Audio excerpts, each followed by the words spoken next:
che partita che è uscita fuori da Lazio-Parma.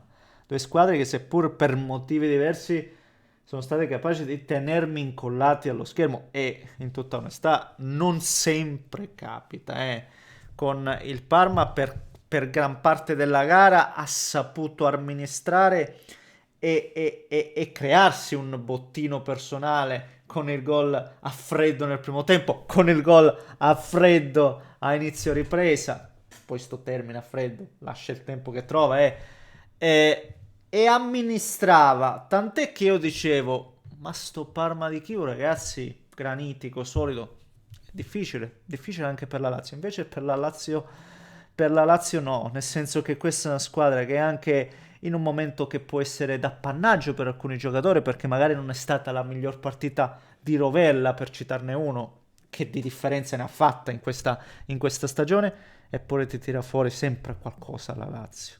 Perciò sta squadra, cioè non giudichiamola male, non giudichiamola male, anche e soprattutto per il pari di stasera, perché un pari, soprattutto per come era maturato poi il risultato del doppio svantaggio, io non lo vedo con un'accezione negativa. Per me il bicchiere non è mezzo vuoto, perché il Parma di Kivu comunque è una squadra che rende la vita difficile. Ne so qualcosa, ne sa qualcosa la stessa Juventus, squadra veramente tosta da affrontare in questo momento. Forse qualche rimpianto in più lo può avere il Bologna, che quest'oggi pareggia contro un Udinese che veniva da 5 sconfitte, però era fuori casa. E in questo momento, ragazzi, anche muovere la classifica non è affatto scontato. Cioè, poi ci saranno tanti scontri diretti. La classifica magari la vediamo, la metterò perché tante squadre in 3 punti per la Champions recuperano appunto punti. Mamma mia, sto gioco di parole fastidioso.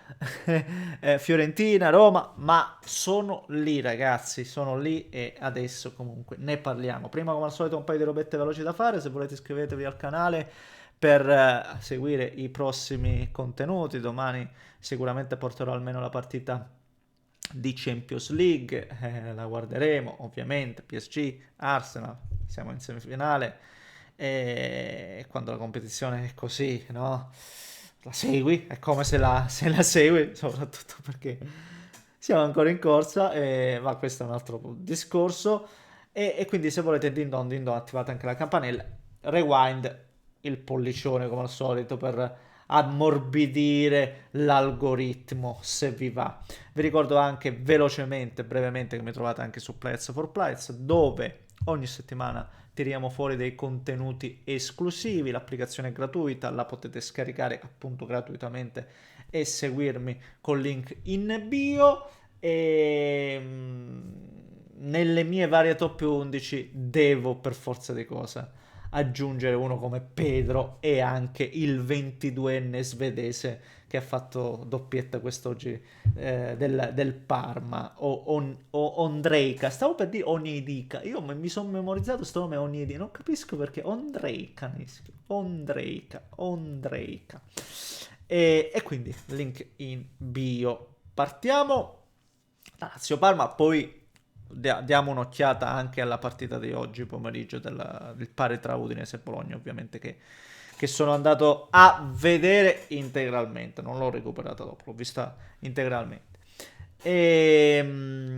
Lazio Parma, ragazzi, sì, se c'è qualcosa che forse è sinonimo di stanchezza, e anche in questo caso per quanto mi riguarda più mentale che fisica, che io l'avverto e proprio percepisco, la tasto, no? La tocco con mano quando si tratta dell'Inter, è che alcune volte si è un po' svagati e l'ho detto prima, ma non è proprio casualità, no? Quei gol, soprattutto a inizio ripresa o inizio partita, la Lazio un po' alcune volte non è attenta, non è sul pezzo, ma questo è un segnale, ripeto, di stanchezza mentale per quanto mi riguarda e manca un po' di brillantezza, ma proprio per questo motivo sarebbe da apprezzare maggiormente il cuore che comunque ci mette sta squadra, perché oggi sotto di 2 gol con questo Parma che te la rende difficile, perché sul Parma pure bisognerebbe parlare tanto, questa è una squadra anche bellissima prima, se vogliamo, sotto alcuni aspetti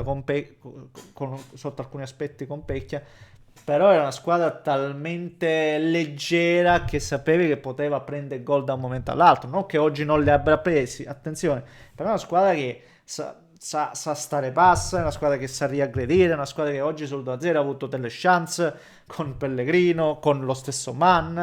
No, con Mann è il 2-1, non mi ricordo. No, prima Mann e poi ancora nel finale sul 2-2 un'altra chance con Mann. Una squadra che quindi ti anche riaggredisce. E la squadra che oggi era andata 2 volte avanti all'Olimpico contro la Lazio, ripeto, l'ho citato prima, quello che ha fatto contro l'Inter con la Juventus, bravissimo anche nella scelta di alcuni giocatori. Kivu, l'abbiamo detto, oggi Andrega trova l'ennesimo gol, cioè questo ragazzo ha segnato anche con l'Inter. Ragazzo poi tra l'altro che ha fatto 2 gol, uno più bello dell'altro, perché il primo fa uno stop di qualità incredibile ed è lì in quella giocata il primo gol e nel secondo, è vero, ha vinto il rimpallo, quello che vi pare, ma poi fa partire un tiro di una bellezza incredibile e quindi un Parma che poi si è abbassato un po' troppo sicuramente, però era lì compatto, attento ed è servito veramente una Lazio che poi ha provato l'arrembaggio finale, cioè la Lazio anche sul colpo di testa di Pedro, quanti giocatori erano in aria? Cioè questa come ha spinto nel finale veramente io ho sentito forse mi sono sbagliato, ma ho sentito anche qualche fischio, no, ingiustizia se c'è stato, perché questa Lazio, questi giocatori, ripeto, Pedro che è un giocatore che andrebbe analizzato a fondo sotto tanti aspetti perché è un giocatore di ma non solo professionale, anche di una qualità incredibile, ragazzi miei, per quello che ci fa vedere. La Lazio poi nei cambi riesce a trovare sempre qualcosa in più ed è incredibile. Io non so quante volte il Baroni l'abbia risolta dalla panchina, appunto con chi è entrato, no? Con chi è subentrato. E questo è un aspetto importante. Bene, ripeto, non bisogna vederla come un risultato negativo perché per quanto mi riguarda non è così oggi. È chiaro che essendo tutti lì, se non fai bottino pieno, la vedi sempre male.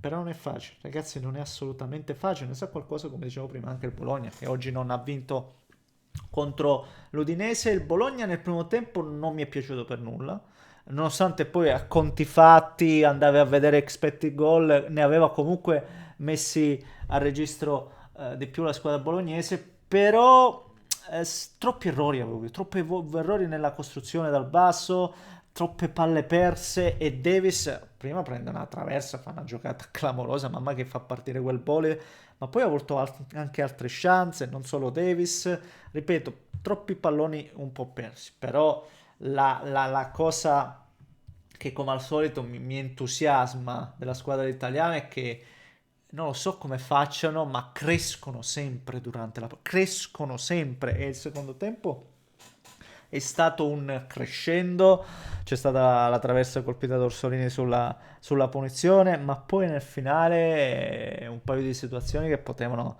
assolutamente andare meglio. E per esempio Orsolini che non riesce a ribadirla dentro a rete sul colpo di testa, sulla spizzata di Castro. Bisogna dirlo, cioè il Bologna comunque è da un mese che va avanti con Dalling, che non è la stessa cosa di Castro.